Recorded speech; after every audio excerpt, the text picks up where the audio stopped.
ஒரு பெரிய அரசன் இந்த உலகம் பூராவையும் ஆண்டுகிட்டு இருந்தான். ரொம்ப காலம் அப்படி அரசாட்சி பண்ணிக்கிட்டு இருந்தான்.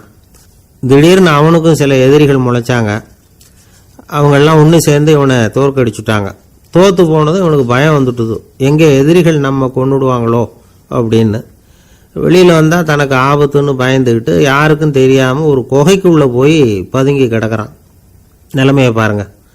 முதல் நாள் அரண்மனையில் அதிகாரம் பண்ணிக்கிட்டு இருந்தவன் மறுநாள் குகையில் பயந்து போய் பதுங்கி கிடக்கிறான். ராத்திரி நேரம் வந்தது, பசி வயத்தை கிள்ளுது, பிச்சை எடுத்து சாப்பிட வேண்டிய நிலைமை. பிச்சை எடுக்கிறதுக்கு பாத்திரம் வேணுமே, என்ன பண்ணுறது அப்படின்னு அங்கேயும் இங்கேயும் பார்க்குறான். ஒரு மூலையில் யாரோ விட்டுட்டு போன ஒரு ஓடு கிடக்குது. அதை எடுத்துக்கிட்டு புறப்பட்டான். இருட்டில் வழி புரியல. ஏதோ ஒரு யூகத்தில் காலை மெதுவாக எடுத்து வச்சு நடந்து போய்கிட்டு இருக்கிறான். வழியில் ஒரு கருப்பு நாய் படுத்து கிடந்தது. இருட்டில் அவன் இது கண்ணுக்கு சரியாக தெரியல. அவனுக்கு தவறி போய் காலை வச்சுட்டான். அது மேலே நாய் சும்மா இருக்குமா, வள்ளுன்னு விழுந்து கடிச்சு விட்டுது. காலை பார்க்குறான், காலத்தையும் நினச்சி பார்க்குறான். அரண்மனையில் வீரக்கழல் அணிந்த காலை உடைய மன்னா அப்படின்னு புகழ்வாங்களே புலவர்கள்லாம். ஆனால் அது இன்னைக்கு நாய் கடித்த காலம் ஆயிட்டுதே அப்படின்னு நினைக்கிறான். அது மட்டும் இல்லை, முன்னாடியெல்லாம் பொற்கிண்ணங்களில் தான் அவன் சாப்பிடுவான். ஆனால் இப்போது உடஞ்சி போன ஓட்டு, அது ஓட்டை கையில் வச்சுக்கிட்டு நிற்கிறான். அதில் ஏதாவது யாராவது சாப்பாடு போடுவாங்களான்னு. முன்னாடியெல்லாம் நிறைய பேர் அரண்மனைக்கு வருவாங்க. அரசருக்கு காணிக்கைன்னு சொல்லி இவன் காலடியில் கொண்டாந்து கொட்டுவாங்க. அப்போல்லாம் இவன் அந்த ஜனங்களுடைய முகத்தை திரும்பி கூட பார்க்கறதில்ல. ரொம்ப கர்வமாக உட்காந்துருப்பான். அதே ஆள் இன்றைக்கி எல்லார் கண்ணிலையும் படுறது மாதிரி பிச்சை எடுத்துக்கிட்டு இருக்கிறான். அப்போலாம் காணிக்கைகளை தன்னுடைய கையால் வாங்கிறது தனக்கு கௌரவ குறைச்சல்னு நினச்சி தன்னுடைய வேலைக்காரங்களை விட்டு தான் அதை வாங்க சொல்லுவான். இப்போ பார்த்தீங்கன்னா அவனே தன் கையாலேயே பிச்சை வாங்குறான். நினச்சி பாருங்க, அந்த மனுஷன் முத நாள் அரசன், மறுநாள் பிச்சைக்காரன். எவ்வளவு வித்தியாசம்! செல்வம் தான் இப்படி ஒரு வித்தியாசம் ஏற்படுறதுக்கு காரணம். அப்படிப்பட்ட செல்வம் வாழ்க்கையை நடத்துறதுக்கு நமக்கு தேவைதான். ஆனால் அதையே நாம் அடைய வேண்டிய பயனாக நினைக்கிறோம் பாருங்க, அதுதான் வேடிக்கை. இதை நம்மாழ்வார் அழகா ஒரு பாசுரத்தில் சொல்றார். ஒரு நாயகமாய் ஓட உலகுடன் ஆண்டவர், கருணாய் கவர்ந்த காலர், சிதைகிய பானையர், பெருநாடு காண இம்மையிலே பிச்சைதாம் கொள்வர், திருநாரணன் தாழ் காலம் பெற சிந்தித்து உய்மினோ அப்படிங்கிறார் நம்மாழ்வார். ஒரு பெரிய பணக்காரர் ஒரு துறவிகிட்ட போய், சாமி என்கிட்ட நிறைய பணம் இருக்கு, இருந்தாலும் நிம்மதி இல்லை, என்னால் நிம்மதியாக இருக்க முடியல, என்ன காரணம்னு கேட்டாராம். உடனே அந்த துறவி இதுக்கு நேரடியாக பதில் சொல்லாமல் பக்கத்தில் நின்றுக்கிட்டு இருந்த ஒரு குழந்தைய கூப்பிட்டார். அது ஓடியாந்தது. ஒரு ஆப்பிள் பழத்தை எடுத்து அது கையில் கொடுத்தார். அதை வாங்கிக்கிட்டு குழந்தை சிரிச்சுது. இன்னொரு பழத்தை எடுத்து கொடுத்தார். அதை இன்னொரு கையில் வாங்கிட்டு சிரிச்சுது. மூணாவது ஆப்பிள் எடுத்து கொடுத்தார். 2 பழத்தையும் நெஞ்சில் அணைச்சிக்கிட்டு 3வது பழத்தையும் வாங்கிறதுக்கு முயற்சி பண்ணிச்சு. ஆனால் அது உடனே நழுவி கீழே விழுந்து உருண்டு ஓடிச்சு. ஏற்கனவே இருந்ததும் விழுந்துட்டுது. இப்போ அந்த குழந்தை அழ ஆரம்பிச்சுட்டுது. இப்போ அந்த துறவி பணக்காரர்கிட்ட சொன்னாராம், குழந்தைய கவனிச்சியா, 2 ஆப்பிள் போதும்னு அது நினச்சிருந்தா இப்போ அது அழ வேண்டிய அவசியம் வந்திருக்குமா அப்படின்னாராம். எதுவுமே அளவுக்கு மிஞ்சினா துன்பந்தான். இந்த காலத்தில் இதெல்லாம் யாரு காதில் வாங்குறாங்க? ஒருத்தனை நல்ல வழிக்கு கொண்டு வரணும்னு நினச்சி அவனை கூப்பிட்டு உட்கார வச்சு இந்த கதையை சொல்லிக்கிட்டு இருந்தாங்க. சொல்லிவிட்டு அந்த குழந்தை செஞ்சது தப்பு தானே அப்படின்னு கேட்டிருக்கிறாங்க. ஆமாம், தப்பு தான், நானாக இருந்தால் அப்படி செஞ்சிருக்க மாட்டேன் நானா இவன். 2 பழமே போதும்னு சொல்லியிருப்பியா அப்படின்னு கேட்டிருக்காங்க. அப்படி இல்லைங்க, அவர் கொடுக்க கொடுக்க ஒவ்வொரு பழமாக வாங்கி பின்னாடி வச்சுட்டு மறுபடியும் கையை நீட்டுவேன் அப்படிங்கிறானா. இவெல்லாம் எந்த காலத்தில் திருந்துறது? ஒரு ஊரில் ஒரு மன்னர் இருந்தார். அவர் பக்கத்து தேசத்து மேலே படையெடுக்கணும்னு நினச்சிக்கிட்டு இருந்தார். அதையும் தன்னுடைய நாட்டோட சேர்த்துக்கணுங்கிற ஆசை. எப்போ படையெடுக்கலாம்னு யோசிச்சுக்கிட்டு இருந்தார். இப்படி யோசிச்சுக்கிட்டு இருந்த சமயத்தில் ஒரு பெரியவர் அவரை தேடிக்கிட்டு வந்தார். அவர் அடிக்கடி வருவார், அவர்கிட்ட பேசிக்கிட்டு இருப்பார். இப்போவும் அப்படி தான் வந்தார். என்ன மன்னா யோசனைன்னாரு. இவர் தன்னுடைய யோசனையை சொன்னார். இந்த சமயத்தில் மன்னருக்கு தாகம் எடுத்தது, தண்ணி குடிக்கணும் போல இருந்தது. உடனே அங்கே இருந்த ஒரு அரண்மனை பணியாளரை கூப்பிட்டார். போய் கொஞ்சம் தண்ணி கொண்டு வாப்பா அப்படின்னார். அந்த பணியாளர் போனார். ஒரு கோவளையில் தண்ணி கொண்டு வந்தார். ராஜா கிட்ட நீட்டினார். ராஜா அதை வாங்கி குடிக்கிறதுக்காக வாய்கிட்ட கொண்டுட்டு போனார்.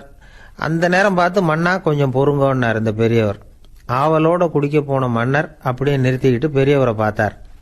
இப்போ அந்த பெரியவர் சொன்னார், மன்னா இப்போ உங்களை விட வலிமை உள்ள ஒரு சக்தி உங்களுக்கு தண்ணி கொடுக்க மறுத்துடுதுன்னு வைங்க, உங்களை குடிக்க விடாமல் தடுத்துடுது அப்படின்னா இப்போ இந்த ஒரு கோவள தண்ணீரை என்ன விலை கொடுத்து வாங்குவீங்க அப்படின்னு கேட்டார். இப்போ எனக்கு இருக்கிற தாகத்துக்கு என்னுடைய அரசாங்கத்தில் பாதியையாவது கொடுத்து இந்த தண்ணியை வாங்கறதுக்கு தயங்க மாட்டேன்னார் அவர். சரி, இப்போ அந்த தண்ணியை குடிங்கன்னார் பெரியவர். மன்னர் ஆவலோடு அந்த தண்ணியை குடிச்சு முடிச்சார்.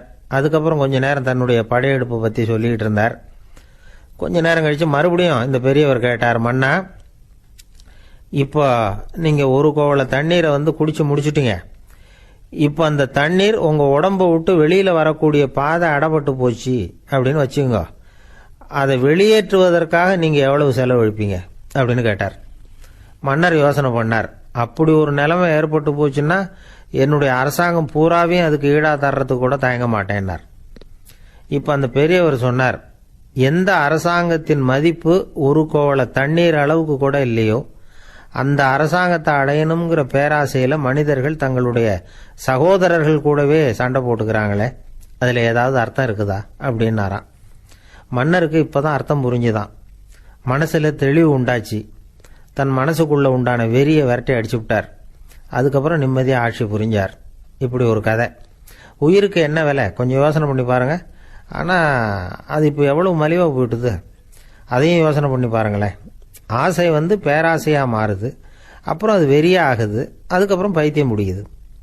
இந்த காலத்து மனிதர்களுக்கு 2 விதமான பைத்தியம் பிடிச்சிருக்கிறதாக ஒரு பெரியவர் சொல்கிறார். ஒன்று பணம், இன்னொன்று அதிகாரம். இதெல்லாம் எவ்வளவு காலத்துக்கு நீடிக்கும்? ஒரு சர்வாதிகார நாட்டில் 3 பேர் ஜெயிலில் இருட்டு அறையில் பேசிக்கிட்டு இருக்கிறாங்க. நீ எப்படி இந்த ஜெயிலுக்கு வந்த அப்படின்னு ஒருத்தர் கேட்டாராம். இந்த நாட்டு ராஜாவை ஆதரித்து நான் பிரச்சாரம் பண்ணினேன், அதனால் கூட்டத்தில் தகராறு வந்துட்டுது, கலவரமாக போச்சு, அதுக்கு நான் தான் காரணம்னு அரெஸ்ட் பண்ணி இங்கே கொண்டாந்து போட்டாங்க அப்படின்னாராம் அவர். சரி, நீ எப்படி இங்கே வந்த அப்படின்னு இன்னொருத்தரை பார்த்து கேட்டிருக்கார். நான் இந்த நாட்டு ராஜாவை எதிர்த்து பிரச்சாரம் பண்ணேன், அதனால் கலவரம், அரெஸ்ட் பண்ணி கொண்டாந்து போட்டாங்கன்னார். சரிப்பா, நீ எப்படி அங்கே வந்த அப்படின்னு 3வது ஆளை பார்த்து இவங்க கேட்டாங்களாம். இதுக்கு அந்த ஆள் மெதுவாக வெளிச்சத்துக்கு நான் தான் இந்த நாட்டு ராஜா அப்படின்னாராம். ஜப்பானில் உள்ள ஒரு புத்த விகாரை, அங்கே ஒரு வயசான பௌத்த குரு தங்கியிருக்கிறார். ஒரு நாள் ராத்திரி கடுமையான குளிர், அவரால் தாங்க முடியல. பார்த்தார், மரத்தில் செஞ்ச புத்த சிற்பங்கள் அங்கே நிறைய இருந்தது. அதில் ஒன்றை எடுத்து அதுக்கு தீ மூட்டி அந்த நெருப்பில் குளிர் காஞ்சிக்கிட்டு இருக்கிறார். மர சிற்பம் தீ வச்சதும் படபடன்னு வெடிக்க ஆரம்பிச்சுட்டுது. அந்த சத்தத்தை கேட்டதும் அந்த புத்த விகாரையின் குருக்கள் வெளியில் ஓடி வந்தார். இவர் ஆனந்தமாக குளிர் காஞ்சிக்கிட்டு இருக்கிறார். அவரால் பொறுத்துக்க முடியல. தெருவில் தெரிஞ்சுக்கிட்டு இருந்த அந்த பெரியவரை இங்கே தங்க அனுமதித்ததே அவர் தான். இவர் இப்படி பண்ணுறாரேன்னு நினச்சிக்கிட்டே அவரை கோபமாக பார்த்தார். ஏன் இப்படி கோபமாக பார்க்குறீங்க, இப்படி உட்காருங்க அப்படிங்கிறாரு இவர். அவருக்கு இன்னமும் கோபம் வந்துட்டுது. எங்கள் கடவுளை எரிச்சுட்டீங்களே அப்படின்னு சத்தம் போட்டாராம். அப்படியா அப்படின்னு கேட்டுக்கிட்டே அந்த சாம்பலை கிளறினார் இவர். என்ன செய்கிறீங்கன்னு கேட்டிருக்காரு அவர். நான் எலும்புகளை தேடுறேன்னாராம். நீங்கள் ஒரு பைத்தியம், இது ஒரு மர சிற்பம், இதில் எலும்புகள் கிடையாது அப்படின்னாராம். அவருக்கு கோபம் வந்துட்டுது. உடனே வெளியில் போங்கன்னு கத்தியிருக்கார். வெளியில் தள்ளி கதவையும் சாத்தி விட்டாராம். மறுநாள் காலையில் கதவை திறந்து பார்த்தா அந்த வயசான பெரியவர் ஒரு மயில்கல் மேலே சில காட்டு பூக்களை வச்சு புத்தம் சரணம் கச்சாமின்னு சொல்லிக்கிட்டே இருக்கிறார். இவருக்கு சந்தேகமாக போட்டுது. கிட்ட போனார். என்ன செஞ்சுக்கிட்டு இருக்கீங்கன்னு கேட்டார். இது என்னுடைய காலை நேர பிரார்த்தனைன்னாராம். நிஜமாவே நீங்கள் ஒரு பைத்தியமாக தான் இருக்கணும், ஏன்னா அது ஒரு மயில்கல் அப்படின்னாராம். இப்போ அந்த பெரியவர் சொன்னாராம், நீங்கள் ஒரு மரத்தை புத்தராக நினைக்கும் பொழுது நான் ஏன் ஒரு மயில்கல்ல புத்தராக நினைக்கக்கூடாது? நான் புத்தரை எரிக்கலாம், ஏன்னா அவரை நான் நேசிக்கிறேன். அந்த சிற்பம் மரத்தால் ஆனதுங்கிறது எனக்கு தெரியும். நான் ஒரு மயில்கல்லை தொழலாம், ஏன்னா அது எனது பூக்களை தாங்குது. நான் இந்த மயில்கல்லுக்குள்ளே மறைஞ்சிருக்கிற புத்தரை பார்க்கிறேன். யாராவது ஒரு சிற்பி இதை சிலையாக்கினாதான் நீங்கள் புத்தரை பார்க்க முடியும். அன்னைக்கு ரொம்ப குளிராக இருந்தது. நான் எனக்குள்ளே இருக்கிற புத்தரையும் பாதுகாக்கணும். உள்ளே இருக்கிற புத்தரை காப்பாற்றுறதுக்காக வெளியில் உள்ள புத்தரை எரிக்கலாம், அதில் ஒன்றும் தப்பு இல்லை. அது அவருடைய போதனையிலேயே இருக்கு. உனக்குள் ஜோதியாக இரு அப்படிங்கிறது அவருடைய போதனை. என்னுடைய புத்தர் வந்து குளிரில் நடுங்கிட்டு இருந்தார். அந்த மர சிற்பங்கள் வெயில் மழையில் உணர்ச்சி இல்லாமல் இருந்தது, அதனால் அப்படி பண்ணினேன். ஆனால் நீங்கள் என்ன பண்ணீங்க? நான் ஒரு மர புத்தரை எரிச்சதுக்காக உயிருள்ள புத்தரை வெளியில் தள்ளி கதவை சாத்தினீங்க அப்படின்னாராம் அந்த பெரியவர். உண்மையான பக்திங்கிறது இதுதான். அதாவது உனக்குள் ஜோதியாக இரு அப்படின்னு புத்தர் சொன்னார் இல்லையா, அது மாதிரி தனக்குள் ஜோதியாக இருக்கிற இந்த காலத்து ஆசாமிகள் நிறைய பேர் உண்டு. எப்பவும் போதையிலேயே இருக்கிறவங்க. ஒரு நாள் நடு ராத்திரி ஒரு மது கடையில் ஒரு ஆள் அங்குள்ள சிப்பந்திகள் கிட்ட கேட்டுக்கிட்டு இருக்கிறான். மறுபடியும் இந்த கடை எப்போ திறப்பாங்கன்னு கேட்டானா. நாளைக்கு காலையில் 8 மணிக்கு திறப்பாங்க அப்படின்னு நானா அங்கே இருந்த ஆள். அவன் திருப்பி திருப்பி அதையே கேட்டுக்கிட்டு இருக்கான்.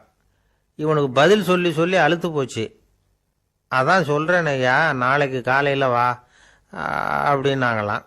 அதுக்கு இவன், நான் வர்றதுக்காக கேட்கலையா, நேத்திக்கு வந்தவன் உள்ளேயே மாட்டிக்கிட்டேன், வெளியில் போகிறதுக்காக கேட்டேன் அப்படின்னானா. எனக்கு வாழ்க்கையில் ஒரே ஒரு ஆசை தான் சார் அப்படின்னார் ஒருத்தர். அது என்னன்னு கேட்டேன். ஆசைகளை ஒழிச்சுடணுங்கிறது தான் என்னோட ஆசை அப்படின்னார். இப்படி ஆசைகளை ஒழிக்க வேண்டும் அப்படிங்கிறதையே ஒரு ஆசையாக கொள்வது அபத்தம் அப்படிங்கிறார் ஒரு பெரியவர். இது மாதிரி ஆசைகளை ஒழிக்க ஆசைப்பட்டா அந்த நோக்கம் நிறைவேறாதான். அந்த முயற்சியால் புதுசாக சில துன்பங்கள் தான் சேருமா. அதில் புதுசாக ஒரு ஆசை தலை தூக்கும் அப்படிங்கிறார் அவர். ஆசைகளை தானாக விழ வச்சுடலாம். அதுக்கு வழி என்ன தெரியுமா? எந்த ஒரு ஆசையையுமே பூரணமாக நிறைவேற்றி கொள்ள முடியாதுங்கிறத உணரணும். அதை உணர்ந்தால் ஆசைகள் தானாக விழுந்துடும். அதை விட்டுட்டு ஆசைகளை விட்டுடணுங்கிறதையே ஒரு ஆசையாக வச்சுக்கிட்டு அதுக்காக கடுமையாக முயற்சிகளையும் செஞ்சுக்கிட்டு, நான் ஆசைகளை விட்டுட்டு ஞானோதயம் அடையிறதுக்கு கடுமையாக முயற்சி பண்ணிகிட்டு இருக்கிறேன் சார் அப்படின்னு சொல்லிக்கிட்டு இருந்தால் எந்த காலத்துலேயும் ஞானோதயம் வரப்போகிறதில்ல. அதுக்கு பதிலாக துன்பந்தான் சேரும் அப்படிங்கிறது அவரோட கருத்து. எந்த ஒரு ஆசையையும் பூரணமாக நிறைவேற்றி கொள்ள முடியாது அப்படிங்கிறத உணரணும். ஒரு ராஜா, அவர் மனசில் அமைதி இல்லை, எப்பவும் கஷ்டப்பட்டுக்கிட்டே இருந்தார். இந்த துன்பத்தை போக்குறதுக்கு பல வழிகளில் என்னென்னமோ முயற்சியெல்லாம் பண்ணி பார்த்தார், ஒன்றும் சரியாக வரல. கடைசியாக ஒரு காரியம் பண்ணார். அதாவது ஒரு வேதாந்தியை தேடிட்டு போனார். அவரை பார்த்து கேட்டார், ஐயா, என்னுடைய துன்பங்கள்லேருந்து நான் விடுபடணும், அதுக்கு சுலபமாக ஏதாவது ஒரு வழி இருந்தால் சொல்லுங்களேன் அப்படின்னு கேட்டுக்கிட்டார். அதுக்கு அந்த வேதாந்தி சொன்னார், அதுக்கு ஒரு வழி சொல்கிறேன், அது மாதிரி செய். அதாவது உன்னுடைய ராஜ்யத்துக்குள்ள போதுங்கிற மனசோட வாழுற ஒருத்தனை கண்டுபிடிக்கணும். அப்படி கண்டுபிடிச்சி அவனுடைய சட்டையை வாங்கி நீ போட்டுக்கணும். அப்படி போட்டுக்கிட்டா உன்னுடைய துன்பம் தீர்ந்துரும் அப்படின்னார். உடனே ராஜாவுக்கு ரொம்ப மகிழ்ச்சி. அரண்மனையில் இருந்த அத்தனை பேரையும் ஆளுக்கு ஒரு பக்கமாக அனுப்புனார், தேட சொன்னார். போதுங்கிற மனசுடைய ஒருத்தனை கண்டுபிடிச்சி கொண்டுகிட்டு வாங்க அப்படின்னார். எங்கெங்கேயோ தேடி கடைசியாக ஒரு ஆளை கண்டுபிடிச்சாங்க. அவன் போதுங்கிற மனசோடு இருக்கிறவன் தான். ஆனால் அவன்கிட்ட சட்டை எதுவும் இல்லை. இடையில கட்டியிருக்கிற துண்டே போதுங்கிற மனசோடு அவன் வாழ்ந்துக்கிட்டு இருக்கிறான். சட்டை இருந்தாவில் ராஜா வாங்கி மாட்டிக்க முடியும். அந்த வேதாந்தி ஏன் அப்படி சொன்னாருங்கிறதுக்கான அர்த்தம் இப்போ தான் ராஜாவுக்கு புரிஞ்சுதான். இது வரைக்கும் சொன்னதெல்லாம் ஞான மார்க்கத்தை தேடிக்கிறவனுக்கான உள்ள தகவல். இப்போ இன்னைக்கு இளைஞர்கள் இதை கேட்டுவிட்டு நமக்கு ஆசையே வேணாம் அப்படின்னு முடிவு பண்ணிவிட்டா வாழ்க்கையில் முன்னேறவே முடியாது. நம்முடைய முயற்சிக்கு ஆசை தான் தூண்டுகோல். அதனால் இந்த ஆசையையும் அந்த ஆசையையும் போட்டு குழப்பிக்கக்கூடாது. ஆனால் ஒன்று, பேராசை நமக்கு தேவையில்லை. நாம் படுற ஆசையிலேயும் ஒரு நியாயம் இருக்கணும். ஏன்னா நம்மளில் சில பேர், நீங்கள் தான் சார் சொன்னீங்க, அதனால தான் ஆசைப்பட்டேன், அரை தான் கிடைச்சது மிச்சம் அப்படிம்பாங்க கன்னத்தை தடவிக்கிட்டே. அதனால் இப்போல்லாம் எந்த தகவலை சொன்னாலும் ரொம்ப எச்சரிக்கையாக இருக்க வேண்டியிருக்குது. ஒரு ஆள் ஒரு கடை வச்சு வியாபாரம் பண்ணிகிட்டு இருந்தான். அவனுக்கு ரொம்ப பேராசை, நிறைய பணம் சேர்க்கணும்னு. திடீர்னு ஒரு நாள் அவனுக்கு உடம்பு ரொம்ப சுகம் இல்லாமல் போயிட்டுது. இனிமேல் பிழைக்கிறது கஷ்டங்கிற நிலைமை. மரணப்படுகையில் இருக்கிறான். சொந்தக்காரங்கள்லாம் சுற்றி உட்காந்துருக்குறாங்க. இவன் மெதுவாக கண்ணை திறந்து பார்க்குறான். என் வீட்டுக்காரி எங்கேன்னா, இதோ இருக்கேன் அப்படின்னாங்க அந்த அம்மா. பசங்கள்லாம் எங்கேங்கிறான். இதோ பக்கத்தில் தான் நின்றுக்கிட்டு இருக்கிறோங்கிறாங்க. பொண்ணுங்க எங்கேங்கிறான். எல்லாம் இங்கே தான் இருக்கிறோம் அப்படிங்கிறாங்க. எல்லாம் இங்கே தான் பக்கத்தில் தான் இருக்கோம், நீங்கள் கவலைப்படாதீங்கன்னு சொல்கிறாங்க எல்லாம். அவன் மெதுவாக கஷ்டப்பட்டு வாயை திறந்து, அட பாவிங்களா, எல்லாரும் இங்கே இருந்தால் அங்கே கடையை யார் கவனிக்கிறது அப்படின்னானா. ஒரு ஆள் இருந்தார். விலங்குகள் பேரில் அவருக்கு ரொம்பவும் பிரியம். அதனால் தன்னுடைய வீட்டில் ஒரு நாயை வளர்த்தார். அதே மாதிரி கழுதையையும் வளர்த்தார். அந்த கழுதை அவர் வீட்டு கொல்லை பக்கத்தில் நின்றுக்கிட்டு இருக்கும். ஏதாவது பொதி சுமக்கிற வேலை இருந்ததுன்னா அதை கவனிச்சிக்கும். அந்த நாய் வீட்டுக்குள்ளே இருக்கும். நாய்க்கு அந்த வீட்டில் ராஜ உபசாரம் தான். அதுக்கு அந்த வீட்டில் ஏகப்பட்ட மரியாதை. குளிக்கிறதுக்கு தனியாக சோப்பு, 2 வேளையும் பால், பிஸ்கட்டு, மத்தியானம் சாப்பாடு, அதுக்கு ஏதாவது உடம்பு சரியில்லைன்னா உடனே ஆஸ்பத்திரி வைத்தியம். ரொம்ப கொடுத்து வச்ச நாய். அந்த வீட்டு தலைவர் வெளியில் அப்படி நடைப்பயிற்சி போனால் கூடவே இதுவும் போகும். அவர் மட்டும் தனியாக எங்கேயாவது வெளியில் போயிட்டு வந்தால் வீட்டுக்கு வந்த உடனே அந்த நாய் அவர்கிட்ட ஓடி வரும். அப்படியே எழும்பி முன்னங்கால் ரெண்டையும் அவர் தோள் மேலே போட்டுக்கும். அவர் சிரிச்சுக்கிட்டே அது தலையில் செல்லமாக தட்டுவார். அவர் ஈசி சேரில் சாஞ்சிக்கிட்டு டிவி பார்ப்பார், பேப்பர் படிப்பார். அப்போலாம் அந்த நாய் அவருடைய காலடியில் படுத்துக்கும். அப்போ கூட அவர் தலையை செல்லமாக தடவி கொடுப்பார். அந்த நாய் படுக்கிறதுக்குன்னே ஒரு மெத்தை, சில சமயம் அது அங்கே இருக்கிற மேஜை நாற்காலி மேலே கூட ஏறி விளையாடும், சோபாவில் ஏறி உட்காந்துக்கும். இவ்வளவு செல்வாக்காக வளர்ந்தது அந்த நாய். இதையெல்லாம் அந்த கழுதை பார்த்துக்கிட்டே இருக்குது கொல்லை பக்கத்தில் இருந்து. பார்த்துட்டு அது யோசிக்க ஆரம்பிச்சுதான், என்ன இது, இந்த வீட்டில் நாம தான் கழுதையாக உழைக்கிறோம், பொதி சுமக்கிறோம், நமக்கு ஒரு நல்ல சாப்பாடு கிடையாது, படுக்கை கிடையாது, ஒரு நாளாவது நம்ம தலையையோ முதுகையோ தடவி கொடுத்தது கிடையாது. ஆனால் அந்த நாய் இந்த வீட்டுக்காக ஒரு துரும்ப கூட அசைச்சதில்லை. அதை போய் இந்த வீட்டில் உள்ளவங்க இப்படி தலையில் வச்சு தாங்குறாங்களே அப்படின்னு யோசிச்சுது தான் அந்த கழுதை. ரொம்ப நேரம் யோசிச்சுவிட்டு அதுக்கப்புறம் ஒரு முடிவுக்கு வந்திருக்குது. சரி, இனிமேல் நாமளும் அந்த நாய் மாதிரியே நடந்து பார்ப்போம், அது மாதிரியே பிஹேவ் பண்ணுவோம், அப்போவாவது நமக்கும் அந்த மரியாதை கிடைக்குதா பார்க்கலாம் அப்படின்னு ஒரு திட்டம் போட்டுது மனசுக்குள்ள. உடனே அந்த திட்டத்தை செயல்படுத்தவும் ஆரம்பிச்சிது. அதாவது அந்த வீட்டில் அந்த நாய் என்னென்ன செய்யுதோ அதையெல்லாம் இதுவும் செய்ய ஆரம்பிச்சுட்டுது. அந்த வீட்டு எஜமான் எங்கேயோ வெளியில் சுற்றிவிட்டு ரொம்ப அசந்து போய் வீட்டுக்கு திரும்பி வந்துக்கிட்டு இருந்தான். உடனே இந்த கழுதை என்ன பண்ணுச்சு தெரியுமா, அவங்ககிட்ட ஓடி போச்சு. ஓடி போய் அந்த நாய் என்ன பண்ணுமோ அது மாதிரியே பண்ணிச்சு. அதாவது அந்த ஆள் தோள் மேலே தன்னுடைய முன்னங்கால் ரெண்டையும் தூக்கி போட்டுவிடுது. அந்த ஆள் பயந்து போயிட்டான். அவனுக்கு ஒன்றும் புரியல, இது ஏன் இப்படி பண்ணுதுன்னு கொஞ்சம் ஒதுங்கி நின்னான். இது அவனை சுற்றி சுற்றி வருது, நாய் மாதிரி வாழை ஆட்டிக்கிட்டே சுற்றி சுற்றி வருது கழுதை. அவன் கிடுகிடுன்னு வீட்டுக்குள்ளே ஓடினான். இதுவும் பின்னாடியே ஓடிச்சு. அங்கே போய் நாய் மாதிரியே மேஜை நாற்காலி மேலே ஏறி குதித்து விளையாட ஆரம்பிச்சுட்டுது. சோபாவில் ஏறி உட்காருது. மேஜையில் இருந்த சாமான்லாம் கீழே விழுந்து உடையுது. கழுதை மேஜை மேலே ஏறி குதிச்சா என்னத்துக்கு ஆகும்? அந்த ஆள் பார்த்தான், சரி இந்த கழுதைக்கு என்னமோ ஆயிட்டுது அப்படின்னு முடிவு பண்ணான். ஒரு நல்ல கயராக பார்த்து கொண்டாந்தான். அது கால்லையும் கழுத்துலையும் கட்டினான். தரன்னு இழுத்துட்டு போனான். அடித்து கொல்லை பக்கத்தில் கட்டி போட்டுட்டான். அண்ணா ஆகாரம் எதுவுமே கொடுக்கல, பட்னி போட்டுட்டான். இப்போ அந்த கழுதை யோசனை பண்ணி பார்க்குதான், என்ன இது, நம்ம எஜமானுக்கு இன்றைக்கி என்ன ஆயிட்டுது இப்படி? அந்த நாய் பழகிறது மாதிரி தானே நாமளும் பழகணும். ஆனால் இந்த மனுஷன் நாயை அடிக்கலை, ஆனால் நம்மளை அடிக்கிறான். இப்படி கொண்டாந்து கட்டி போட்டானே, என்ன காரணமாக இருக்கும் அப்படின்னு யோசனை பண்ண ஆரம்பிச்சுட்டு தான் அந்த கழுதை. எதுக்கு இந்த கதைன்னா, இது மாதிரியே நாம் கூட சில சமயம் யோசிக்கிறது உண்டாம். இயல்புலேருந்து மாறி நடக்க ஆரம்பிச்சிட்டோம்னா பல சமயங்களில் இப்படி யோசிக்கிறது மாதிரி தான் ஆகிடும். அதனால தான் ஒரு மனுஷன் எப்படி நடந்துக்கணுமோ அப்படி நடந்துக்கிட்டால் தான் நமக்கு மரியாதை. வெறி நாய் கடிச்சுட்டா மனுஷன் அது மாதிரியே ஆகிடுறான் பார்த்தீங்களா, அவனோட இயல்பு மாறி போடுது. ஒருத்தனை பார்த்து இன்னொருத்தன் கேட்டானா, வெறி நாய் ஒன்று உன்னை கடிச்சுட்டா நீ என்ன பண்ணுவே அப்படின்னு கேட்டிருக்கான். நான் உடனே பேப்பரும் பேனாவும் கேட்பேன் நானா இவன். ஏன் உயில் எழுதுறதுக்கான்னு கேட்டிருக்கான் அவன். இல்லை, நான் யாரையெல்லாம் கடிக்கணும்னு ஒரு லிஸ்ட்டு தயார் பண்ணணும்ல, அதுக்காக அப்படின்னு நானும். சைபால் வழங்கும் இன்று ஒரு தகவல். இந்நிகழ்ச்சியை வழங்கியோர் சைபால். அளவுக்கு மிஞ்சினால் அமிர்தமும் நஞ்சு அப்படின்னு சொல்லுவாங்க. அது உண்மைதான். ஒருத்தருக்கு அளவுக்கு மீறிய புகழ் வந்துட்டுதுன்னு வச்சுங்க, அது கூட ஆபத்தாக போயிடுறது உண்டு. பழங்காலத்துல எல்லாம் கிரேக்க தேசத்தில் ஒரு பழக்கம் உண்டாம். அதாவது யாராவது ஒருத்தரை நாடு கடத்தணும்னா அதுக்கு ஒரு வழி உண்டு. அதாவது ஒருத்தரை நாடு கடத்தணும்னு மக்கள் விரும்புகிறாங்கன்னு வச்சுங்களேன், அவர் பேரை ஒரு மண்பாண்ட ஓட்டுச்சில்லில் எழுதி அதை ஒரு குறிப்பிட்ட பொது இடத்துல போட்டுற வேண்டியது, அவ்வளவுதான். இது மாதிரி பல பேர் போட்டுக்கிட்டே இருப்பாங்க, எல்லாம் அப்படியே குவிஞ்சு போயிடும். அந்த ஓட்டாஞ்சில்லு குவியலில் யாருடைய பேர் அதிகமாக இருக்குதோ அந்த நபரை ஒரு 10 ஆண்டுகள் நாடு கடத்தி விடுவாங்க. இது அந்த ஊர் வழக்கமாக. ஒரு நாள் அந்த குவியலுக்கு பக்கத்தில் ஒரு ஆள் நின்றுக்கிட்டு இருக்கிறான். அவன் கையில் ஒரு ஓட்டாஞ்சில்லு வச்சிருக்கிறான். அதில் யாரோட பேரையோ எழுதணும், எழுதி அந்த இடத்துல போடணுங்கிறது அவன் ஆசை. ஆனால் அவன் படிக்காதவன், அதனால் எழுத தெரியல. யாராவது அந்த வழியாக வர்றாங்களான்னு பார்த்துக்கிட்டே நின்றுக்கிட்டு இருந்தான். ஒரு பெரியவர் வந்துக்கிட்டு இருந்தார். அவர்கிட்ட ஓடினான். கையில் இருந்த மண்பாண்ட சில்லை கொடுத்தான். ஐயா, இதில் ஒரு பேர் எழுதி கொடுங்களேன்னா. அந்த பெரியவர் அதை வாங்கி கையில் வச்சுக்கிட்டு, என்ன பேர் எழுதணும் சொல்லு அப்படின்னா. இவன் சொன்னான், அரிஸ்டைடிஸ் அப்படின்னு எழுதுங்க அப்படின்னா. இதை கேட்டதும் அந்த பெரியவருக்கு அதிர்ச்சி.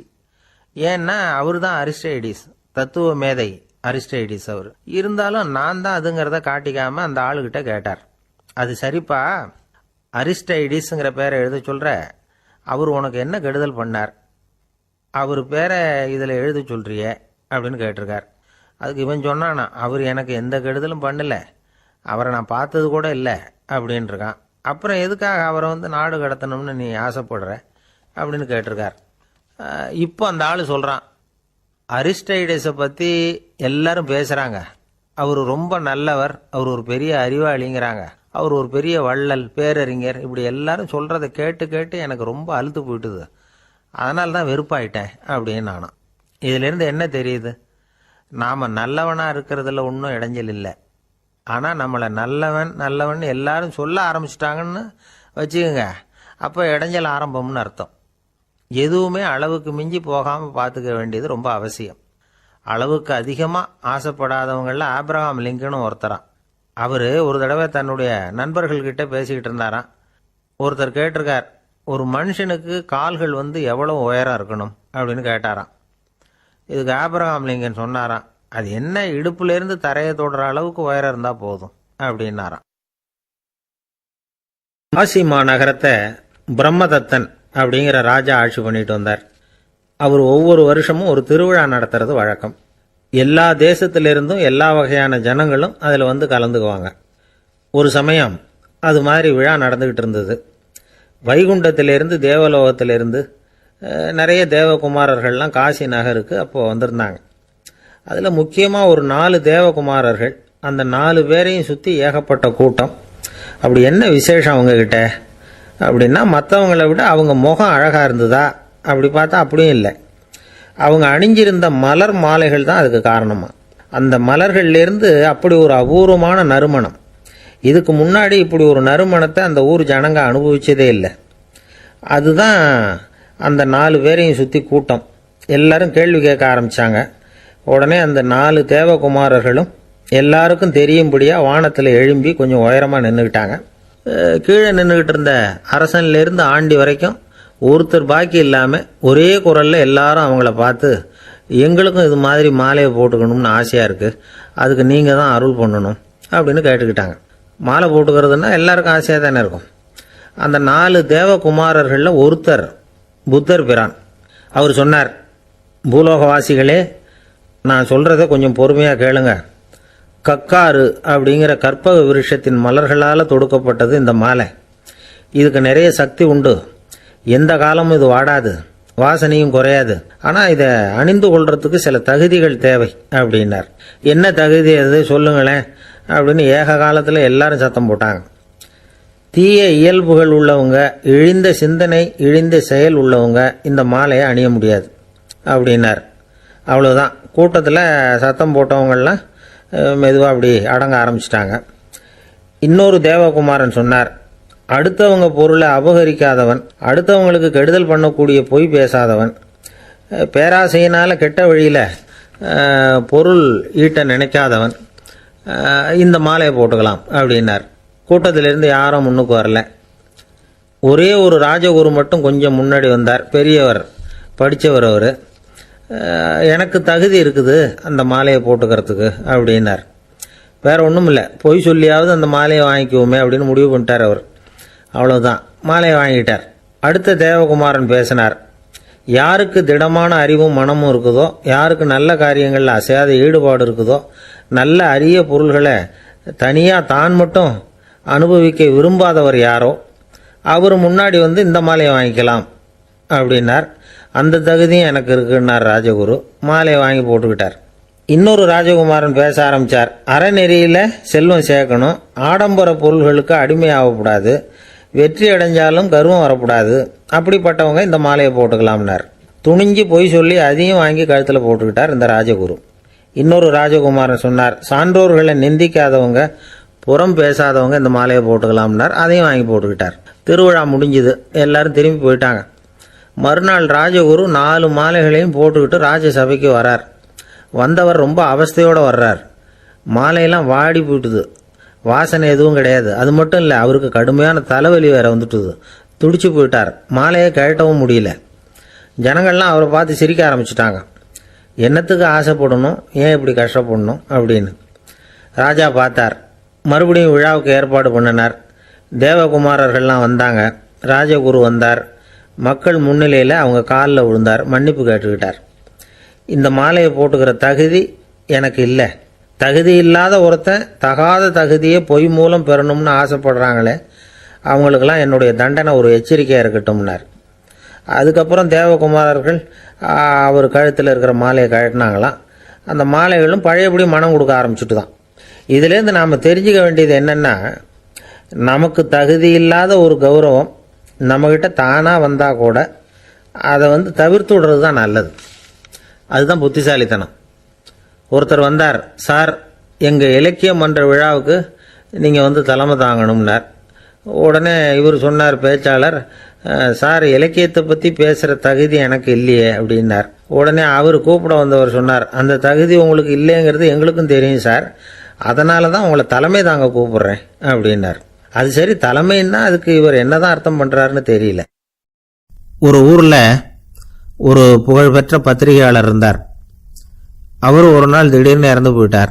அதுக்கப்புறம் நேராக சொர்க்கத்துக்கு போனார். சொர்க்கத்தின் வாசலில் நின்றுகிட்டு இருந்த ஒருத்தர் அவரை தடுத்தார். இதோ பாரு, ஏற்கனவே இங்கே 12 பத்திரிகையாளர்கள் இருக்கிறாங்க, அவங்களுக்கே இங்கே வேலை இல்லை. அதுக்கு என்ன காரணம்னா, சொர்க்கத்தில் திடுக்கிடும் செய்திகள்லாம் ஒன்றும் கிடையாது. அப்படி என்ன இருக்க போகுது? இங்கே எல்லாம் அது ஒழுங்காக நடந்துக்கிட்டு இருக்கோம். எல்லாம் ஒழுங்காக நடந்தால் பத்திரிகைகளுக்கு சுவாரஸ்யமான கொலை, கொள்ளை, தீ வைப்பு இது மாதிரி எதுவும் இங்கே இல்லை. ஏற்கனவே இங்கே இருக்கிறவங்க எல்லாரும் மரத்தடியில் உட்காந்துக்கிட்டு தியானம் பண்ணிகிட்டு இருக்கிறாங்க. அந்த ஒரே செய்தி தான் தினமும் இங்கே வந்துக்கிட்டு இருக்குது. அதை படிக்கிறதுக்கே இங்கே ஆள் கிடையாது. அதனால் நான் என்ன சொல்கிறேன்னா, நீ பேசாமல் நரகத்துக்கே போயிடு. அங்கே எவ்வளவோ நிகழ்ச்சிகள் நடந்துக்கிட்டு இருக்கு. அங்கே தான் அதிகமான பத்திரிகையாளர்கள் தேவைப்படுறாங்க. அங்கே உனக்கு நிறைய வேலை இருக்கும். அதை செய்கிறதில்ல நீயும் மகிழ்ச்சியாக இருக்கலாம் அப்படின்னு சொன்னாராம். அங்கே அந்த சொர்க்கத்தின் வாசலில் நின்றுக்கிட்டு இருந்தவர். இந்த பத்திரிகையாளர் அங்கேயே நின்று கொஞ்சம் யோசனை பண்ணார். இவருக்கு சொர்க்கத்திலே இருக்கணும்னு தான் ஆசை. அதனால் மெதுவாக அவர்கிட்ட பேசினாராம். ஐயா, என்னை ஒரு 24 மணி நேரம் இங்கே உள்ளே இருக்கிறதுக்கு அனுமதி கொடுங்க. இங்கே இருக்கிற பல பத்திரிகையாளர்களை எனக்கு தெரியும். அவங்களில் சில பேரை சமாதானப்படுத்தி மெதுவாக பேசி நரகத்துக்கு அனுப்பி வச்சுட்றேன். நான் இங்கே இருந்துக்கிறேன். உங்கள் கணக்குப்படி 12 பேருக்கு மேலே இங்கே தாண்டாது, அப்படி பார்த்துக்கிறேன் அப்படின்னாராம். அவரும் யோசனை பண்ணி பார்த்துட்டு, சரி, அப்படியே உனக்கு அனுமதி கொடுக்குறேன். ஆனால் ஒரு விஷயம், 24 மணி நேரம் தான் அனுமதி, அதுக்குள்ளே எல்லாம் நடக்கணும் அப்படின்ட்டுருக்கார். சரின்னு சொல்லிவிட்டு இந்த பத்திரிகையாளர் உள்ளே போனார். யோசனை பண்ணார். திட்டம் போட்டு ஒரு பொருளையை கிளப்பி விட்டார். சக பத்திரிகையாளர்களெல்லாம் கூப்பிட்டு சொன்னாராம், இதை பாருங்கள், நரகத்தில் ஒரு பெரிய தினசரி பேப்பரை கொண்டுகிட்டு வர்றதுக்காக திட்டம் போட்டுக்கிட்டு இருக்காங்க. அதுக்கு பல அதிகாரிகள் தேவைப்படுறாங்க. நிறைய சம்பளம் கிடைக்கும். யார் யாரெல்லாம் நரகத்துக்கு போக ஆசைப்படுறாங்களோ அவங்கெல்லாம் போகலாம் அப்படின்னு ஒரு பொருளையை கிளப்பி விட்டார். 24 மணி நேரம் கழித்து வாசல் பக்கம் போனார். அங்கே இருந்தவர்கிட்ட எத்தனை பேர் வெளியேறினாங்கன்னு விசாரித்தாராம்.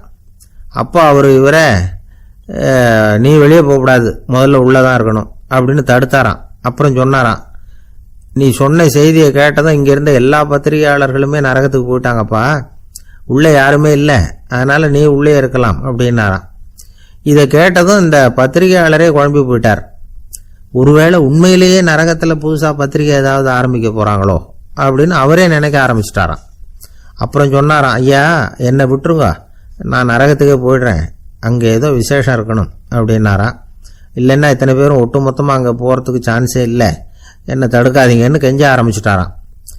மற்றவங்க நம்பணுங்கிறதுக்காக ஒரு பொருளையை கிளப்பி விட்டார். கடைசியில் தானே அந்த பொருளைக்கு ஆளாயிட்டார்.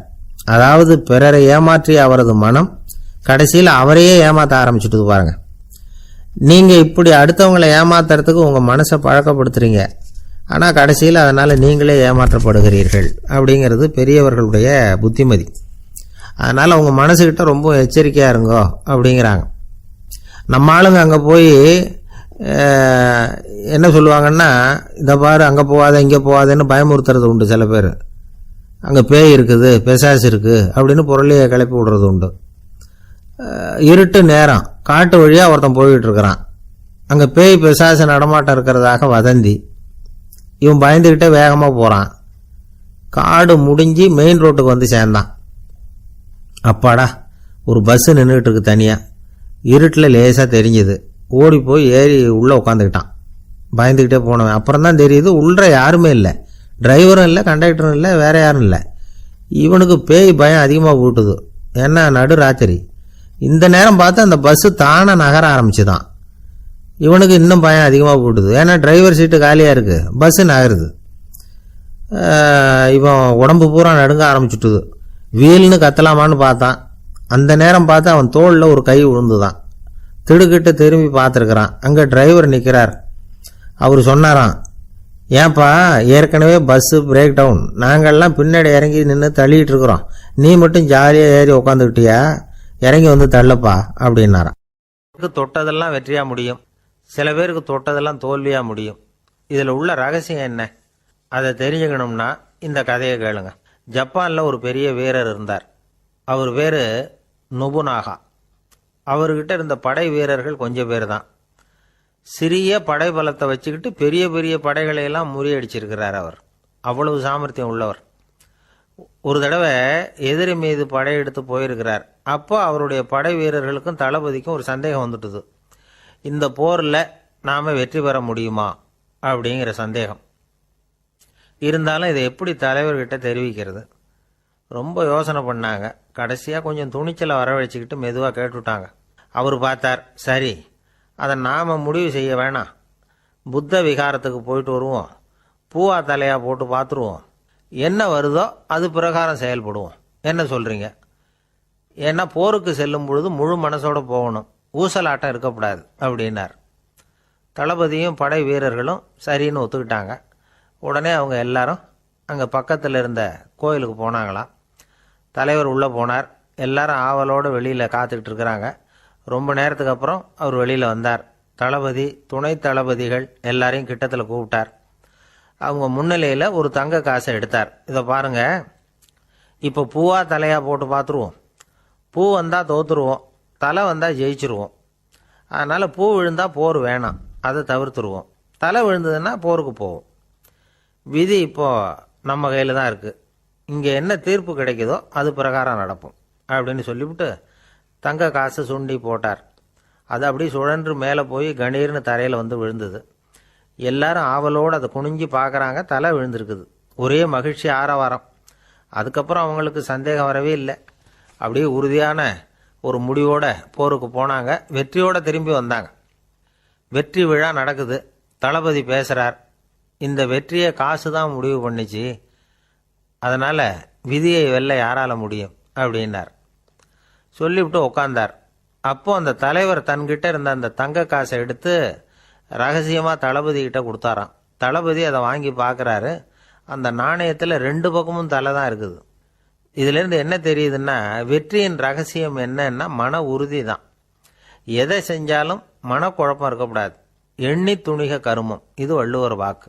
பரீட்சை ரிசல்ட் வர்ற சமயம் ஒரு பையன் ஒரு காசை சுண்டி போட்டு தலையா பூவா பார்த்துக்கிட்டு இருந்தான். என்னப்பா பாஸா ஃபெயிலா பார்க்குறியா அப்படின்னு கேட்டாங்க. பரீட்சை ரிசல்ட்டை பொறுத்த வரைக்கும் எனக்கு சந்தேகம் இல்லை சார் அப்படின்னா. அப்புறம் எதுக்கு இது அப்படின்னு கேட்டாங்க. ரிசல்ட் வந்த பிறகு எங்கள் அப்பா என்னை திட்டுறதோடு விட்டுருவாரா இல்லை அடிப்பாரா அப்படிங்கிறத தெரிஞ்சுக்கிறதுக்காக இது அப்படின்னா. அர்ஜுனன் கேட்ட கேள்விக்கெல்லாம் பகவான் கண்ணன் வந்து பதில் சொன்னார். அதுக்கு பேர் பகவத்கீதை. அதே மாதிரி உத்தவன் கேட்ட கேள்விக்கும் அவர் பதில் சொல்லியிருக்கிறார். அதுக்கு என்ன பேருனா உத்தவ கீதைன்னு பேர். அது சரி, உத்தவன்னா யார்? கண்ணனுக்கு சின்ன வயசுலேருந்தே தேர் ஓட்டிக்கிட்டு இருந்தவன் அவன் தான். குருக்ஷேத்திர போர் முடிஞ்சது. அதர்மத்தை அழித்து தர்மத்தை நிலைநாட்டி தர்மனுக்கு முடிச்சு விட்டினார் கண்ணபிரான். அதுக்கப்புறம் துவாரகைக்கு திரும்பினார். தான் வந்த காரியம் முடிஞ்சது. அதனால் இளமையிலிருந்தே தனக்கு தேரோட்டியா இருந்து வந்த உத்தவனை கூப்பிட்டார். இதை பாருப்பா, உனக்கு வேணுங்கிறத கேளுன்னார். அவன் தனக்குன்னு எதையும் கேட்கறதுக்கு ஆசைப்படலை.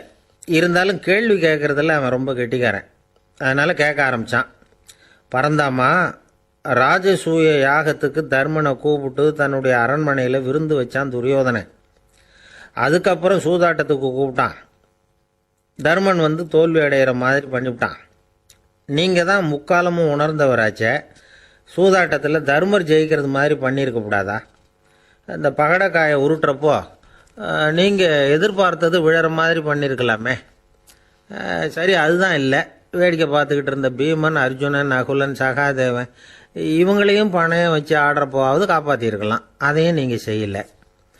பாவம் அந்த அவல பொண்ணு, ஒன்றும் புரியாத ஒன்றும் தெரியாத அந்த உன்னுடைய சகோதரி திரௌபதி, அந்த பொண்ணை துச்சாதனன் இழுத்துக்கிட்டு துகில் உரிகிற கட்டத்தில் காப்பாற்றினியே.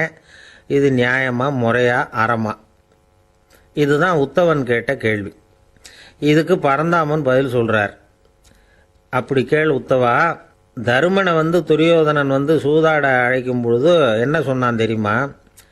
நான் பணையம் வைக்கிறேன், எனக்கு பதிலாக என்னுடைய மாமன் சகுனி பகடைக்காய்களை உருட்டுவான்னு சொன்னான்.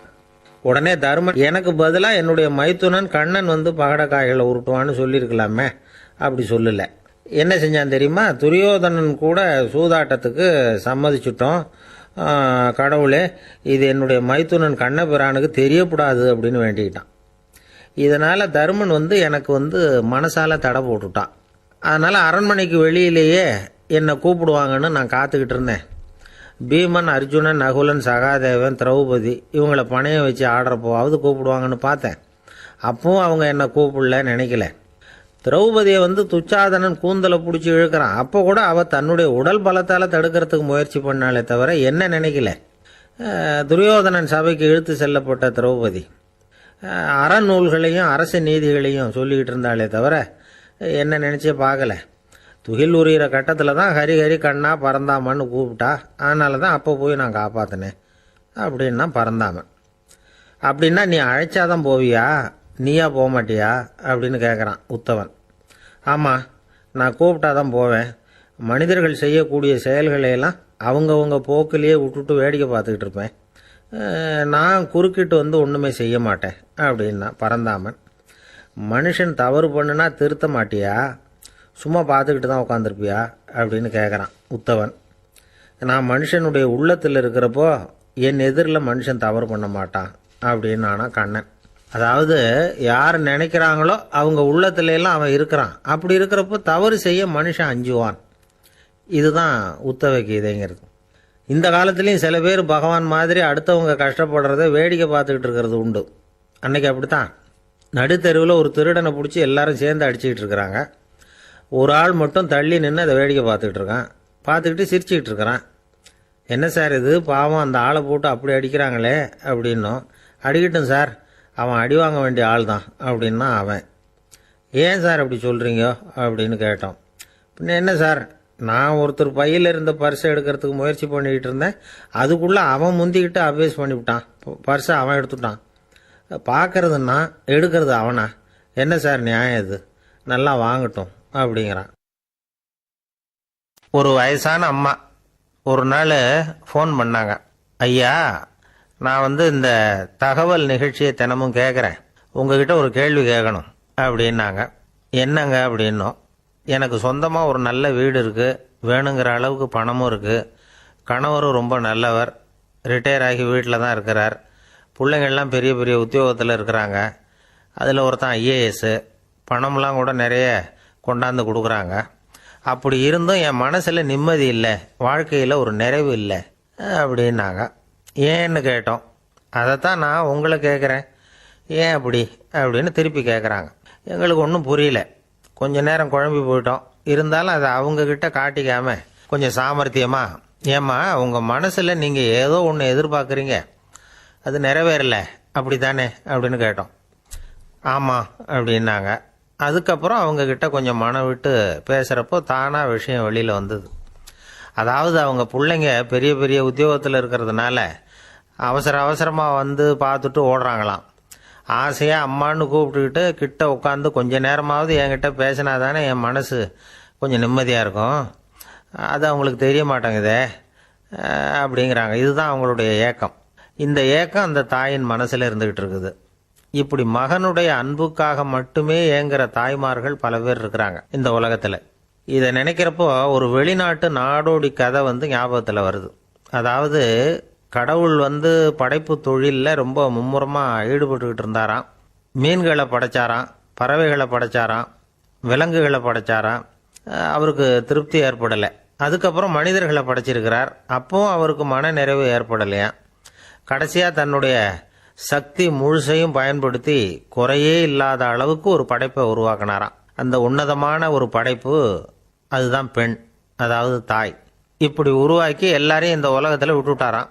அதுக்கப்புறம் கொஞ்ச காலம் கழித்து தன்னுடைய தேவியை அழைச்சிக்கிட்டு இந்த பூலோகத்துக்கு வந்திருக்கிறார். தன்னுடைய குறையில்லாத படைப்பாகிய பெண்ணை பார்த்தாராம். ஏம்மா, உனக்கு இன்னும் ஏதாவது குறை இருந்தால் சொல்லு, அதையும் நிவர்த்தி பண்ணி விடுறேன் அப்படின்னாராம். அந்த அம்மா பார்த்துருக்காங்க. சுவாமி, எனக்கு நீங்கள் கொடுத்துருக்கிறது 2 கை. என்னுடைய பிள்ளைகளுக்கு சேவை செய்கிறதுக்கு இந்த 2 கை பத்தலை. அதனால் இன்னும் ஒரு 2 கை கொடுத்தா தேவையில்லை அப்படின்னாங்களாம். கடவுள் பார்த்தார். அதனால் என்ன, அப்படியே செஞ்சு விடலாம், இதோ அதுக்கான வரம் கொடுத்துட்டேன் அப்படின்னார். அந்த அம்மாவுக்கு இப்போ 4 கை ஆயிட்டுது. 4 கையாலேயும் குழந்தைகளுக்கு சேவை செய்ய ஆரம்பிச்சுட்டாங்க. கடவுள் திருப்தியாக திரும்பி போனார். அதுக்கப்புறம் கொஞ்ச காலம் கழித்து மறுபடியும் திரும்பி வந்தார். தேவியோட பெண்ணை பார்த்தார். இப்போ என்னம்மா, சந்தோஷந்தானே அப்படின்னாராம். அதுக்கு அந்த அம்மா, சந்தோஷந்தான், இருந்தாலும் இப்போ எனக்கு இருக்கிற 2 காலும் போதில்லை, இன்னும் ஒரு 2 கால் இருந்தால் தேவையில்லை, நிறைய ஓடி ஆடி பிள்ளைகளுக்காக வேலை செய்ய வேண்டியிருக்குது அப்படின்னாங்களாம். சரின்னு சொல்லி 4 கால் இருக்கிறது மாதிரி செஞ்சுட்டு போயிட்டார் கடவுள். மறுபடியும் கொஞ்ச நாள் கழித்து தேவி சொன்னாங்க கடவுள்கிட்ட, நீங்கள் என்னதான் முயற்சி பண்ணினாலும் முழுமையான ஒரு படைப்பை உங்களால் உருவாக்க முடியாது, அப்படிதான் நான் நினைக்கிறேன் அப்படின்னாங்களாம். அப்படியா சொல்கிறேன், வா அந்த பொண்ணை பார்த்துட்டு வருவோம் அப்படின்னு புறப்பட்டு இங்கே வந்தாங்களாம். இங்கே வந்து பார்த்தா 4 கால் 4 கையோடு அந்த பொண்ணு ஒரு செவுத்துல சாஞ்சி உட்காந்து அழுதுகிட்டு இருக்குது. இப்போ தேவி அந்த பொண்ணை சுட்டி காட்டி கடவுள்கிட்ட கேட்டாங்களாம், ஏங்க, நீங்கள் அந்த பொண்ணுக்கு கையை கொடுத்தீங்க, காலை கொடுத்தீங்க, சரி, அந்த கண்ணீரையும் எதுக்காக கொடுத்தீங்க அப்படின்னு கேட்டாங்களாம். அதுக்கு கடவுள் சொன்னாராம், கையை கொடுத்தது நான் தான், காலை கொடுத்தது நான் தான், ஆனால் அந்த கண்ணீரை கொடுத்தது நான் இல்லை, அதை கொடுத்தது அந்த அம்மாவோட பிள்ளைங்க அப்படின்னாராம். இன்றைக்கி அப்படித்தான் பல பிள்ளைங்க அவங்க அம்மாவுக்கு கண்ணீரை தான் கொடுத்துக்கிட்டு இருக்கிறாங்க. அம்மாவை மதிக்கிற பிள்ளைங்க தான் இன்றைக்கி நல்லபடியாக இருக்கிறாங்கங்கிறது அவங்களுக்கு தெரியறதில்ல. இந்த காலத்து பிள்ளையாண்டா ஒருத்தன் அவங்க அம்மா கிட்டேயும் நல்ல பிள்ளையா நடந்துக்குவான், மனைவிகிட்டையும் நல்ல கணவனாக நடந்துக்குவான், ரொம்ப சாமர்த்தியம். ஒரு நாள் அவங்ககிட்ட கேட்டாங்க, ஏன்பா உங்கள் அம்மாவும் உன் மனைவியும் சண்டை போட்டுக்கிட்டா நீ எந்த பக்கம் அப்படின்னாங்களாம். வீட்டுக்கு வெளிப்பக்கம் அப்படின்னானா அவன். நண்பர் ஆனந்தமாக சிகரெட் பிடிச்சிக்கிட்டு இருந்தார். இந்த பழக்கத்தை விட்டுவிடுங்களேன் அப்படின்னு சொல்லி பார்த்தோம். விட்டுடலாம்னு தான் பார்க்குறேன், ஆனால் முடியலையேன்னார். மனசு வச்சா எல்லாம் முடியும் அப்படின்னோம். அவர் கொஞ்ச நேரம் யோசனை பண்ணார். அப்புறம் சொன்னார், சரி சார், இதுதான் நான் பிடிக்கிற கடைசி சிகரெட் அப்படின்னு சொல்லி ரொம்ப அழுத்தமாக புகையை உள்ளுக்கு இழுத்தார். அதுக்கப்புறம் அந்த துண்டு சிகரெட்டை வீசி எறிஞ்சுட்டார். ஒருத்தர் இது மாதிரி தீர்மானம் பண்ணி தன்னுடைய கடைசி சிகரெட்டை தூக்கி எறிஞ்சுட்டாருன்னா அது ஒரு பெரிய விஷயம்தான். அதுக்கு பிறகு அவர் உடம்புல படிப்படியாக என்னென்ன மாற்றங்கள் நடக்கும் அப்படிங்கிறத பற்றி ஒரு விவர பட்டியலே வெளியிட்டிருக்கிறாங்க. அது என்ன விவரம் தெரியுமா? ஒருத்தர் புகைப்பிடிக்கிற பழக்கத்தை நிறுத்துறாருன்னு வச்சுங்க. அப்படி அவர் நிறுத்தின 20 நிமிடங்களுக்குள்ள உயர் ரத்த அழுத்தம், உடல் வெப்பம், நாடி துடிப்பு இதெல்லாம் சரியான நிலைமைக்கு வந்துடுதான். 8 மணி நேரத்துக்குள்ள இந்த ஸ்மோக்கர்ஸ் பிரீத் அப்படிங்கிற தன்மை மறைஞ்சிருதான். ரத்தத்தில் உள்ள கார்பன் மோனாக்சைடு அளவு குறையுதான், ஆக்சிஜன் அளவு கூடுதான், சரியான அளவுக்கு வந்துடுதான். ஒருத்தர் கடைசி சிகரெட்டை தூக்கி எறிஞ்சுட்டார்னா 24 மணி நேரத்துக்குள்ள மாரடைப்பு ஏற்படுறதுக்கான வாய்ப்பு குறைஞ்சுடுதான். 48 மணி நேரத்துக்குள்ள உணர்வு நரம்புகளின் முனைப்பகுதிகள் மறுபடியும் ஒன்று சேர்ந்துருதான். அதனால நாக்கு சுவை உணர்வு, மூக்கின் முகரும் சக்தி இதெல்லாம் மேம்படுதான், நல்ல நிலைமைக்கு வந்துடுதான். சிகரெட்டை நிறுத்தின 3 நாளுக்குள்ள மூச்சு விடுறது சுலபமாயிடுதான். இப்படி அவங்க பட்டியல் நிறைய சொல்றாங்க. 2 அல்லது 3 மாசத்துக்குள்ள என்ன ஆகும் தெரியுமா? ரத்த ஓட்டம் மேம்படுது, நடக்கிறது சுலபமாயிடுது. நுரையீரல் கொள்ளளவு 30% அதிகரிக்குது. 1லிருந்து 9 மாசத்துக்குள்ள சுவாச குறைபாடுகள் நீங்குது. நுரையீரலில் இருக்கக்கூடிய இந்த அசுத்தம் வடிகட்டும் திசுக்கள் சரியா வேலை செய்ய ஆரம்பிச்சிருது. 1 வருஷத்துக்குள்ள இந்த இதய அழுத்த நோய்க்கான வாய்ப்பு பாதியாக குறைஞ்சிருது. இந்த சிகரெட்டை நிறுத்தின 5 வருஷத்துக்குள்ள ஒரு நாளைக்கு 1 பாக்கெட் சிகரெட் பிடிக்கிறவர்களில் நுரையீரல் புற்றுநோயினால சாகிறவர்கள் எண்ணிக்கை பாதியாக குறைஞ்சிருது. புற்றுநோய் செல்கள் சீரமைக்கப்படுது. ஆக ஒருத்தர் புகைக்கிறத விட்டுணும்னு தீர்மானம் பண்ணி தன் கையில் இருக்கிற சிகரெட்டை இதுதான் கடைசின்னு சொல்லி தூக்கி எறிஞ்சுட்டா அதுக்கப்புறம் படிப்படியாக இவ்வளவு நன்மைகளும் மாற்றங்களும் ஏற்படுறதாக இந்த அமெரிக்கன் கேன்சர் சொசைட்டி தெரிவிச்சிருக்குது. அதனால் புகைப்பழக்கம் உள்ளவங்க இதெல்லாம் கொஞ்சம் யோசித்து பார்த்து அந்த பழக்கத்தை விட்டு விடுறது ரொம்ப நல்லது. ஆனால் அதையெல்லாம் நாம் சொன்னால் யார் கேட்குறாங்க? என்னுடைய நண்பர் ஒருத்தர் புகைப்பழக்கம் உள்ளவர், அவர் என்கிட்ட சொன்னார், சார், சிகரெட் பிடிக்கிற பழக்கத்தை விட்டு விடுறது என்னை பொறுத்த வரைக்கும் ஒன்றும் பெரிய கஷ்டமான செயல் இல்லை, அது ரொம்ப சுலபம் அப்படின்னார். எப்படி சொல்கிறீங்கன்னு கேட்டேன். நான் ஏற்கனவே 20 தடவை அந்த பழக்கத்தை விட்டுருக்கேன் சார் அப்படின்னார் ரொம்ப பெருமையாக. ஒரே ஒரு ஊரில் ஒரு ராஜா இருந்தாராம். அவர் நிறைய சம்பாதிக்கணும்னு திட்டம் போட்டார். தனக்காக சம்பாதிக்கணும்னு நினைக்கல, தன்னுடைய நாட்டுக்காக சம்பாதிக்கணும் அப்படின்னு நினைச்சார். அரசாங்க கருவூலத்தில் கையிருப்பு குறைச்சலாக இருந்தது. மக்கள்கிட்ட வரி விதிச்சாகணும், வேற வழி இல்லை. ஆனாலும் அந்த ராஜா மக்கள் கஷ்டப்படக்கூடாது அப்படின்னு நினைக்கிறவர். மக்கள் வரியையும் கட்டணும், அதே நேரத்தில் அவங்க சிரமப்படவும் கூடாது. இதுக்கு தகுந்த மாதிரி ஒரு திட்டம் போட்டார். அது பிரகாரம் என்ன பண்ணார்னா, அந்த நாட்டில் ஒரு 3 பெரிய குளங்களை தோண்டினார். அது நிறைய தண்ணீரை நிரப்புனார். அதுக்கப்புறம் எங்கேயோ தேடி பிடிச்சி 3 விதமான மீன்களை கொண்டுகிட்டு வந்தார். அந்த 3 குளங்கள்லையும் விட்டார். அதை ஒவ்வொரு குளத்துலேயும் ஒவ்வொரு விதமான மீன்கள். அந்த மீன்களுக்கு அபூர்வமான ஒரு சக்தி உண்டு. அது எப்படின்னா, அந்த குளத்தில் குளிக்க வர்றவங்களுக்கு அந்த மீன்கள் கடிக்கும் பொழுது வலி ஏற்படுறதில்ல. அதுக்கு பதிலாக மகிழ்ச்சி நிறைந்த ஒரு இனிமையான உணர்வை அவங்க அனுபவிச்சாங்க. அது எப்படின்னா, இந்த முதல் குளத்தில் இருந்த மீன்களால் கடிக்கப்படும் பொழுது ஒரு விதமான இன்ப மயக்கத்தில் திளைச்சிருக்கிறது மாதிரி உணர்வு. இந்த 2வது குளம் இருக்க, அதில் இருக்கிற மீன் கடிச்சதுன்னு வைங்க, மக்களுக்கு எப்படி இருக்கும்னா, கால்களே தரையில் படாமல் அப்படியே ஆகாயத்தில் மிதக்கிறது மாதிரி ஒரு உணர்வு. அதை அனுபவிக்கிறாங்க. 3வது குளத்தில் இருக்கிற மீன் கடிச்சதுன்னா அவங்கெல்லாம் அப்படியே கோடீஸ்வரராக மாறிட்டதாக ஒரு உணர்வு. அதை அவங்களால அனுபவிக்க முடியுது. இப்படி ஒரு அபூர்வமான மீன் அது, அந்த 3 வகை. இப்படி இருந்தால் மக்கள் அந்த குளங்கள் குளிக்கிறதுக்கு ஆசைப்படாமல் இருப்பாங்களா? அதனால் கூட்டம் கூட்டமாக அலமோத ஆரம்பிச்சிட்டாங்க. ஒவ்வொரு குளத்தின் கரையிலேயும் கியூ வரிசையில் நிற்க ஆரம்பிச்சிட்டாங்க. அந்த நாட்டு மன்னர் என்ன பண்ணார்னா, ஒவ்வொரு குளத்தங்கரையிலையும் ஒரு ராஜாங்க அதிகாரியை உட்கார வச்சார். டிக்கெட்டை அடித்து கொடுத்தார். குளிக்க வர்றவங்க கிட்ட ஒரு குறிப்பிட்ட தொகையை கட்டணமாக வசூலிக்க ஆரம்பித்தார். அவ்வளவுதான். அரசாங்க கருவூலம் நிரம்ப ஆரம்பிச்சுட்டுது. ராஜாங்கத்துக்கு தேவையான பணம் கிடைச்சிட்டுது. இது ஒரு கதை. இதை பற்றி என்ன நினைக்கிறீங்க? அதாவது மக்களுக்கு சுமை தெரியாமலே வரி வசூல் பண்ணுறது நல்லது தானே அப்படின்னு நினைப்பீங்க. ஆனால் இன்றைக்கும் உலகத்தில் பல அரசாங்கங்கள் இதே மாதிரி 3 குளங்களை வெட்டி வச்சிருக்குது. மக்களும் அதில் குளிச்சுக்கிட்டு தான் இருக்கிறாங்க. அது எப்படிங்கிறீங்களா? அந்த முதல் குளம் தான் சினிமா தியேட்டர். அதில் குளிக்கிறவங்க தான் ஒரு விதமான இன்ப மயக்கத்தில் திளைச்சிருக்கிறது மாதிரியான உணர்வை அனுபவிக்கிறவங்க. 2வது குளம் தான் சாராய கடை. இந்த குளத்தில் குளிக்கிறவங்க தான் கால்களே தரையில் படாமல் ஆகாயத்தில் மிதக்கிறது மாதிரி உணர்வை அனுபவிக்கிறவங்க. 3வது குளம் லாட்ரி டிக்கெட். இதில் குளிக்கிறவங்க தாங்கள் அப்படியே கோடீஸ்வரர்களாக மாறினது மாதிரி ஒரு உணர்வு, அதை அனுபவிக்கிறவங்க. இன்றைக்கி பல நாடுகள் இந்த குளங்களை பயன்படுத்திக்கிட்டு தான் வராங்க. ஒரு பூவில் வண்டு உட்காருது. அதில் இருக்கிற தேனை வண்டு எடுக்குது. இந்த சமயத்தில் அந்த பூவுக்கு வலிக்குமா? அதுக்கு வலிக்கிறது இல்லை. அந்த பூவோட மலர்ச்சியும் வளர்ச்சியும் குன்றி போகிறதும் கிடையாது.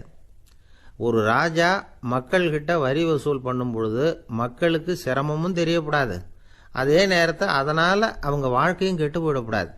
அது மாதிரி வரி வசூல் பண்ணணுமா. இது காளிதாசனின் ரகுவம்சத்தில் காணப்படுகிற ஒரு கருத்து. ஒரு சின்ன குழந்தை தவறுதலாக ஒரு 25 காசு நாணயத்தை மூழ்கி விட்டுது. காசு வயத்துக்குள்ளே போயிட்டுது.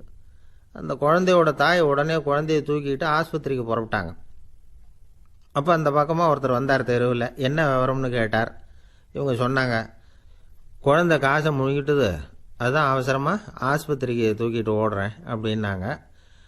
அவர் சொன்னார், கவலைப்படாதம்மா, உடனே இப்படி கொடுங்க குழந்தைய அப்படின்னு கையில் வாங்கினார். ஒரு கையில் அந்த குழந்தையோட கால் 2ஐயும் பிடிச்சி தலைகீழாக தூக்கி பிடிச்சார்.